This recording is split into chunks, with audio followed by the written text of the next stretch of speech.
morning, everyone. Or from our own humble language, let me say, magandang umaga po sa inyong lahat. Magandang umaga.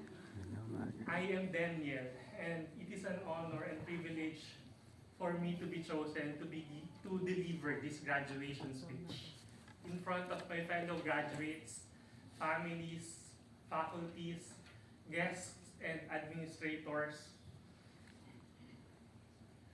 There is a lot of things that I'd like to include in this speech, but I decided to narrow it down into two. I decided to narrow it down and take this opportunity to discuss two challenges which is timely and relevant to the field of nursing today. Do not worry, this is not a protest speech, but this is a pre-approved, semi-academically written student graduation speech. So to start, yes, this is just the start. I mean this day, as cliche as it may sound, but today is the beginning of our true journey, entering a new role as a graduate nurses.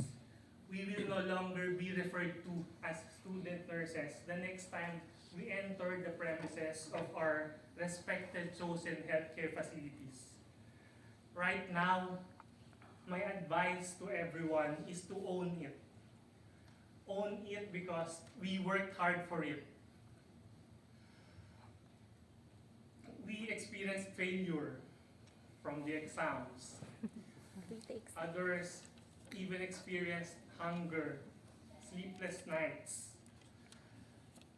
Others even cried and almost gave up. But here we are today, all together, celebrating this very special day.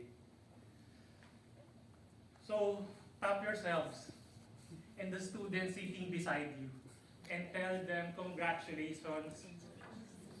We made it. Be proud of ourselves. So here comes challenge number one. This is about passion. I consider nursing as an extraordinary profession. It can be an exciting and exhausting, both physically and emotionally. But don't get me wrong, I'm not saying this to scare you. I'm saying this to remind you and to prepare you to always keep the light burning.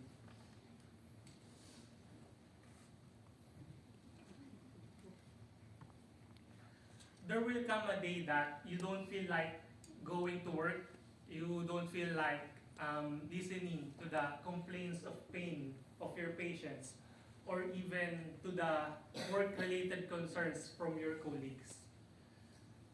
Ask yourselves once again at this very moment, how can I still keep the light burning? I belong to group SXN22K1BE. Hello to my friends and classmates. And we are graduating today from a top-up nursing course, which basically means we've been practicing the profession for over 10 years now. So why am I saying this? My point is, after more than a decade of practicing the profession, how did we keep the passion? How did we keep the light burning? Personally, by appreciating the smallest things that we get out of this profession, finding reasons to be grateful within these small things. I found reasons from the simplest appreciation that I get from my patients, their relatives, and from my colleagues. For you to understand more, an example would be a simple gesture of gratitude. Words like, thank you, I am feeling well now, I am not in pain anymore, or even the simplest kitos sinule. Furthermore, the amazing feeling that we experience whenever we get to save lives during an emergency situations. whenever we were able to restore consciousness of severely ill patients, being able to act as an instrument of healing during an operation, being able to deliver a new life, and be the one of the first witnesses on how a new mother reacts on her first encounter with her newborn. These are just few of the numerous reasons. These are incomparable experiences that only we nurses are entitled to experience constantly throughout our entire nursing life. Can you imagine the impact that we can create to the lives of these people? This heightens my motivation. It gives me a validation that I'm on the right track and I'm doing a great job. Sometimes it is hard, but this is how I kept my passion burning, even after more than a decade of practice. So as you start your new practice role, I hope you find your own ways to appreciate the wonders of being a nurse. To continue, this is the second challenge. We, as international nurses, chose to practice our profession in Finland due to several reasons, which are mostly positive. We decided to leave our country and serve yours, despite the fact that we knew that we are also in shortage of nurses. We left our family back home, which is not an easy decision to make. We are full of hope. We believe that working here would put us in a better working condition, knowing how important life and work balance is to your dearest country. We believe that choosing Finland would give us better opportunity to learn, practice, and enhance our nursing abilities. We believe that choosing to live in Finland would help us provide for our loved ones. Now that we are about to experience the working life here in Finland full-time, I wish you can give us more space to adjust.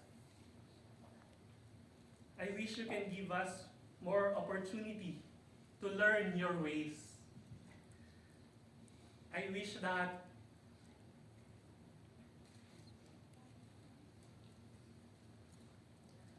bullying at work will be avoided.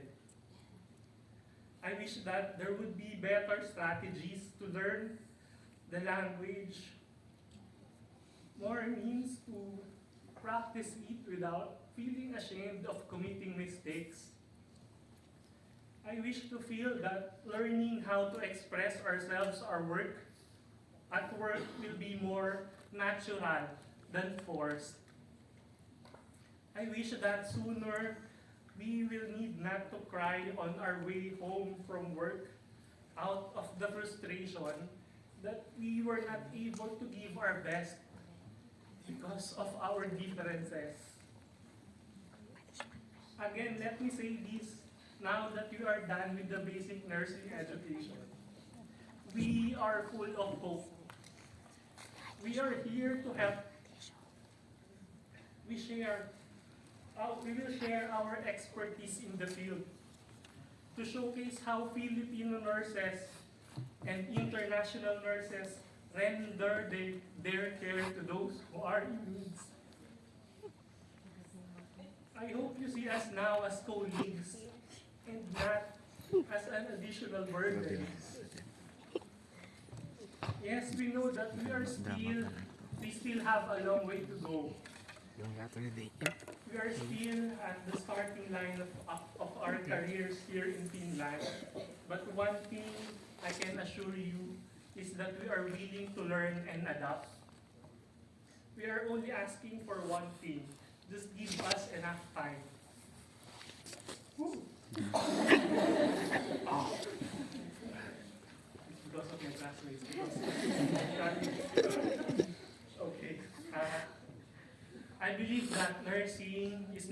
a university-acquired skill. Rather, it is a God-given power. A power that not everyone is entitled to receive. Before I end this speech, allow me to use this very famous line from a movie, Spider-Man. Which also happens to be one of my ideas in life. It says that with great power comes great responsibility. To explain this further, I got this from Wikipedia. So my thesis professor The citation. is fully aware that this is not a valid source of but believe me, I cannot find any databases related to these quotations. But surprisingly, I found one article at Metropolia resources. You can check it there.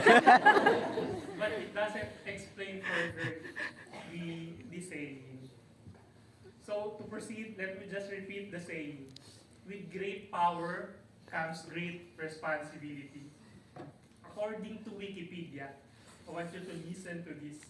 The power being referred to that quote cannot be simply enjoyed for its privileges alone, but necessarily makes its holders morally responsible, both for what they choose to do with it and for what they fail to do with it. This is how I see my nursing skill, and this is how I want to use it. Today, I am encouraging each and everyone to develop this power, maximize its potential, use it for healing, to show compassion. Let us not allow cultural differences to disregard the true meaning of this power. Let us keep working together, eye to eye with each other, in a fair working environment where truly the balance between work and life is fulfilled. Thank you for listening. Nais kong pasalamatan ang Inter-Ed sa pagtulong sa amin ni Kat na makarating dito sa Finland. Ganon din ang LNT at ang First Tech sa pagtulong sa aking mga kaklase. Salamat sa mga mahal namin sa buhay, sa mga kaibigan. By the way, my mom is watching. Mommy, Daddy, thank you. Salamat sa inyo. Salamat sa mga guro sa pagtitiis